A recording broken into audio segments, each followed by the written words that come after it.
Aikari a Narok ya irathĩro nĩ makũreherwo maaĩ hakuhĩ na mĩciĩ yao thutha wa gavana wa Narok kũrugũria tabarĩra ya gũtambia maaĩ matũũra-inĩ.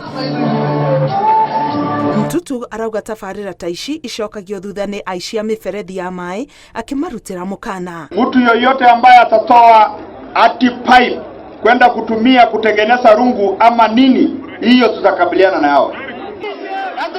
Kũrũmĩrĩra mĩrũrũngano ĩrĩa ĩratabanio bũrũri-inĩ nĩ ũndũ wa thogora wa mũtũrĩre gũthiĩ igũrũ, Mtutu aroria a Kenya kũhe thirikari ya Kenya Kwanza kahinda nĩguo ĩhote kũrehe ũtiganu mĩhuko-inĩ ya Akenya. Sisi wote tumeamua ya kwamba sisi tutapea Mheshimiwa Rais William Samoei Ruto wakati wake afanya kazi ile ambayo ameambia watu.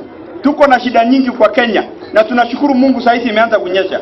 So mimi nataka kuambia nyinyi wakaji wa Narok, mwende mashambani, twende tulime, twende tujifanyia kazi.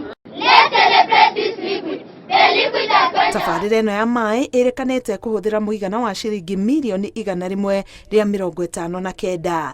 Ngĩribotera Inooro TV, ngetwo Karo Kinyugo Mwaura.